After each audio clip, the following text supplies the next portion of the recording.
অসমত এই বুথ বিজয় অভিযান আমি আৰম্ভ কৰিছোঁ।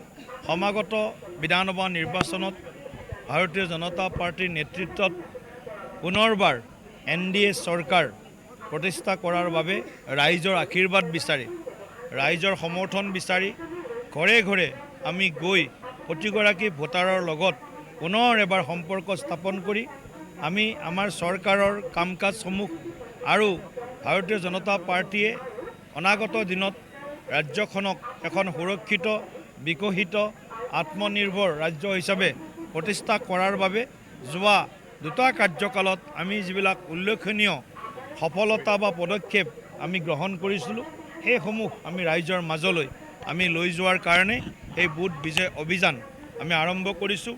প্ৰতিটো বুথত 60গৰাকী ভোটাৰৰ বিপৰীতে এজন আমি জ্যেষ্ঠ কাৰ্যকৰ্তাক পৃষ্ঠা প্ৰমুখ হিচাপে অৰ্থাৎ 60গৰাকী ভোটাৰৰ তদাৰক কৰাৰ বাবে একোজন কাৰ্যকৰ্তাক পৃষ্ঠা প্ৰমুখ হিচাপে নিযুক্তি দিছোঁ। গৌৰৱ গগৈ ডাঙৰীয়াই নাজানে হুইজ HBS। গৌৰৱ গগৈ ডাঙৰীয়াই ইমান বছৰ শীত তাপ নিয়ন্ত্ৰিত কোঠাত কটালে, হয়নে নহয়? আৰু বোকা পানী খচিছে হিমন্ত বিশ্ব শৰ্মাই।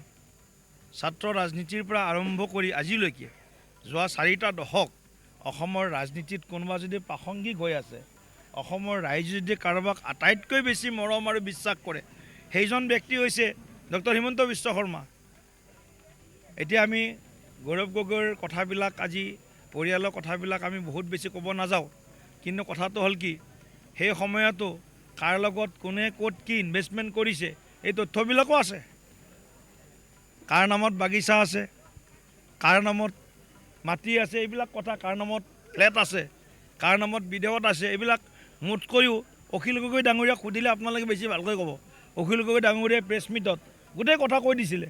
সেই প্ৰেছ মিটখন আকৌ এবাৰ দেখাই দিয়ক আপোনালোকে, তেতিয়া গৌৰৱ গগৈ ডাঙৰীয়াৰ আচল কথাটো ওলাই পৰিব।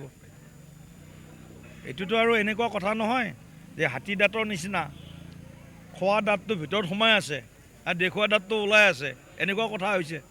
আচল কথাবিলাকতো আপোনালোকেও জানে, কিন্তু কথাটো হ'ল এইবিলাক কথা বহুত বেছি ব্যক্তিগত আক্ৰমণ কৰিব বিচৰা নাই আমি।